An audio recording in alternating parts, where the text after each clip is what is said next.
I think what we're seeing now is a globalization of anti-Semitism, and it's become a mass movement in the name of anti-Israel activism, in the name of anti-Zionism, which is not to say that anti-Zionism automatically equals anti-Semitism, but the way that anti-Zionism is expressed, particularly now, is in an anti-Semitic way. One example, for instance, maybe you were to draw a Venn diagram and you were to have a big circle, and that big circle says criticism of Israel. Then you have another circle over here, which is anti-Semitism, and then you have a bit of an overlap. And the overlap seems to have increased recently. Why that is because Hamas is in itself an anti-Semitic organization. Its foundational ideology is anti-Semitic. Its covenant speaks of a mass murder of Jews, that famous or infamous hadith that it quotes about,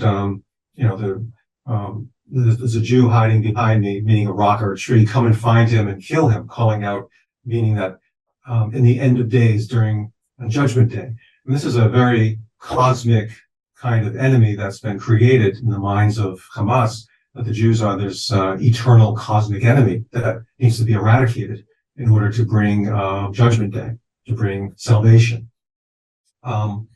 You add to that, the covenant's own quoting of the Protocols of the Elders of Zion, and then it goes on from there. This anti-Semitism is repeated numerous times by Hamas leadership. It is often genocidal in language, and very clear that the goal of Hamas is to destroy the state of Israel, to murder as many Jews as possible, and to ethnically cleanse survivors. That was demonstrated on October 7th. Now, when you have groups like the National Students for Justice in Palestine issuing on October 10th, just 3 days after the massacre, a toolkit to be used by SJP chapters around the country. And in that toolkit, it explicitly glorifies the massacre. And then taking it even further, specifically says that they are part of the movement. The purpose of this toolkit was to call for a day of resistance nationally, which they called for October 12th, and to unify their messaging. And the messaging was very clear, saying basically, I'm going to quote, "National liberation is near, glory to our resistance, to our martyrs, and to our steadfast people," and referring to the massacre as being done by the resistance in Gaza, which launched a surprise operation against the Zionist enemy, which disrupted the very foundation of Zionist settler society.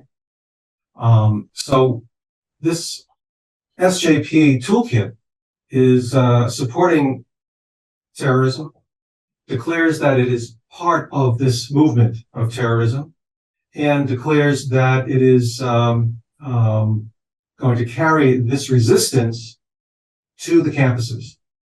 And that this resistance, although they don't state it in there, but we know that Hamas is an anti-Semitic organization that committed mass murder of Jews. And so SJP is, in my view, an anti-Semitic hate group at this point. And given that, should be banned from campuses in the United States in the same way that you would not expect any administration on any American campus to tolerate the formation of a chapter of the Ku Klux Klan or of the Goyim Defense League and other anti-Semitic groups. The biggest question is, how seriously will administrations and governments take this anti-Semitism?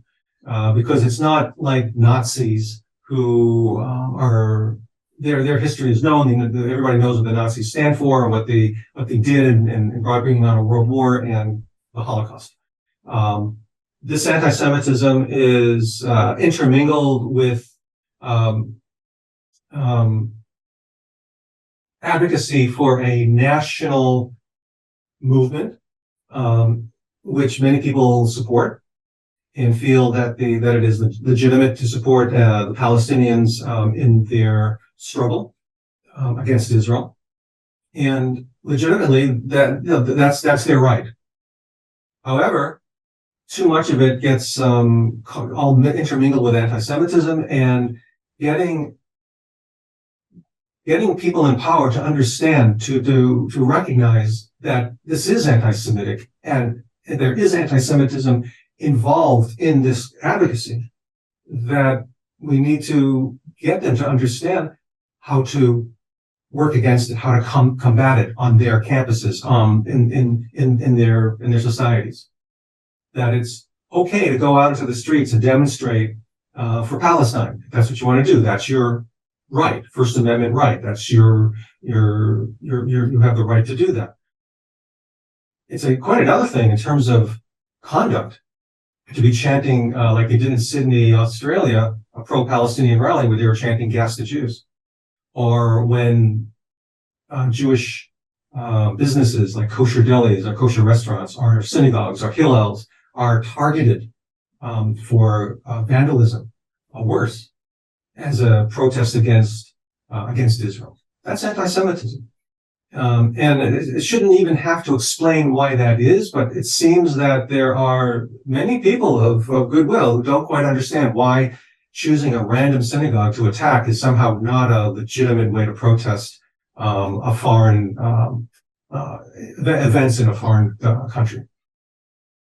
So the question is, how do we get people to recognize anti-Semitism, to call it out, to use their right to free speech, to call out anti-Semitism, to condemn it, to criticize it?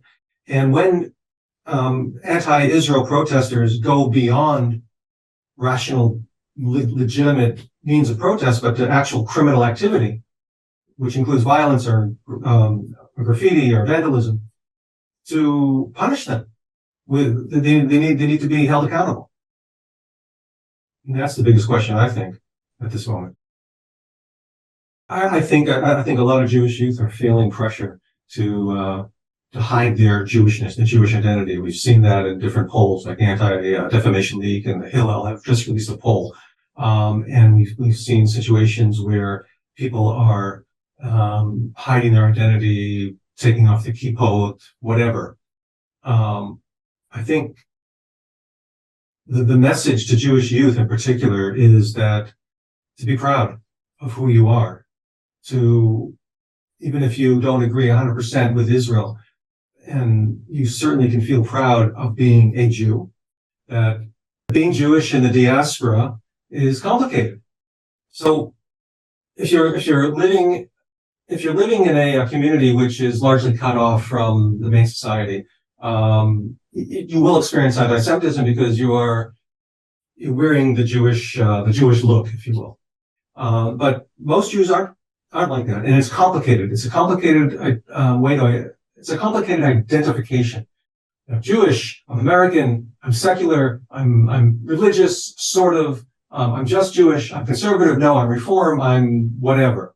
My father's Jewish. My mother's not Jewish. What am I? I feel Jewish. And so you have all of these complicated identity issues. And I think, the message to the Jewish youth is, one, be proud. You're part of a people that has a history that goes back 3,500 years, plus or minus.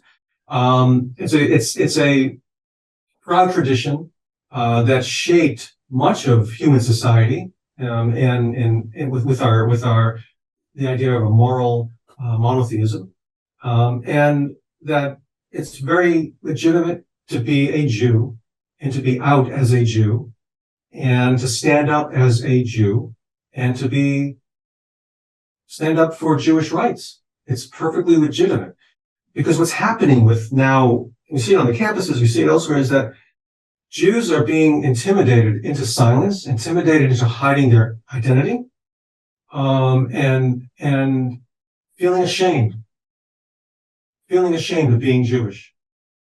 That's an old anti-Semitic, bait the Jew kind of trick played on Jews forever, and especially after the emancipation in Europe. The question of what it means to be a Jew, what it means to be German, what it means to be French, what it means to be a Jewish German or a German of the Jewish persuasion. It doesn't matter. Jews have been struggling with this modern identity forever. And too often, many young Jews absorb the anti-Jewish assumptions of the majority society. And I think a major part of Jewish education needs to be addressing these dichotomies in Jewish identity that many young people are facing. It isn't enough to just teach Tikkun Olam or to teach the Ten Commandments during Sunday school. It's also about teaching what it means to be a Jew in the modern world and the complex steps that one has to take in the diaspora in particular to actualize one's Jewish identity in a very positive fashion.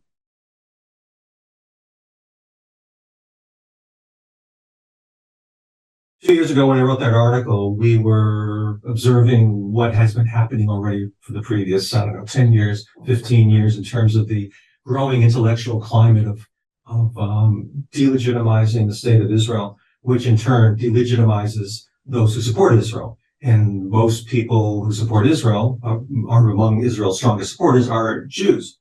And what we've seen since October 7th is all of it coming together into a mass movement, and which they have their messaging down, and we saw it in the National SJP's toolkit.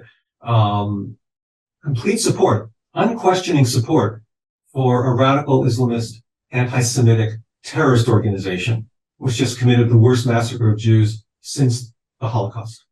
And this seems to have been a focal point that brought out the worst in the anti-Zionist movements, whether it's on the far left or radical Islamists or secular Arab nationalists, whatever. It just gave them focus. And that's what changed.